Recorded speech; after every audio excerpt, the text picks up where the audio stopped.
जैसे ही शाम ढलती है, रेयन स्कूल से थका हुआ चलता है।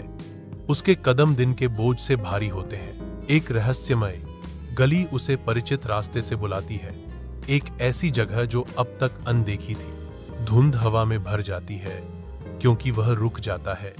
एक पुरानी लकड़ी के संकेत से आकर्षित होता है जो मैडम एलिरा के प्राचीन आश्चर्य का वादा करता है।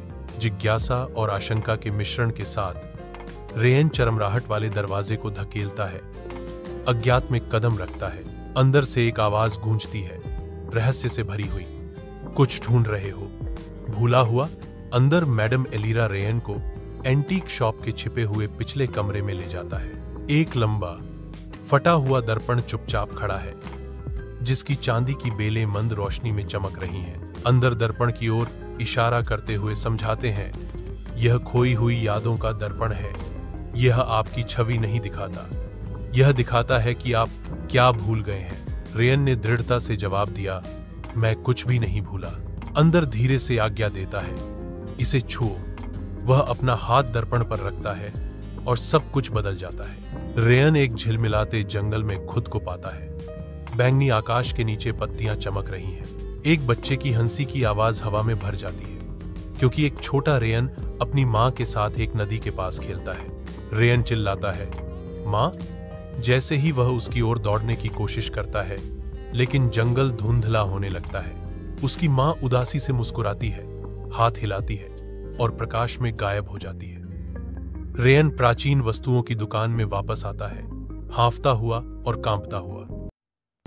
जैसे ही शाम ढलती है, रेयन स्कूल से थका हुआ चलता है।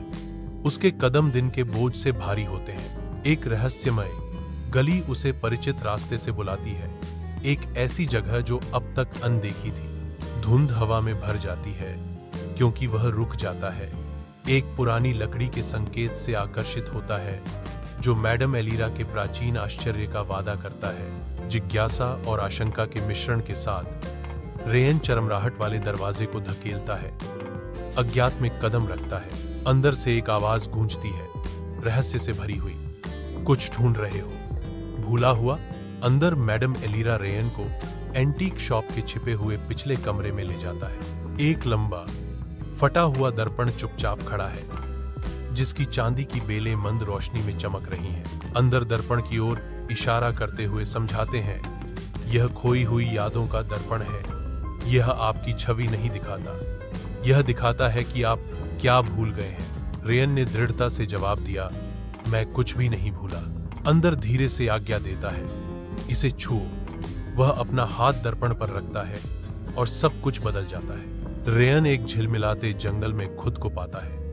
बैंगनी आकाश के नीचे पत्तियां चमक रही हैं। एक बच्चे की हंसी की आवाज हवा में भर जाती है, क्योंकि एक छोटा रेयन अपनी मां के साथ एक नदी के पास खेलता है। रेयन चिल्लाता है, मां।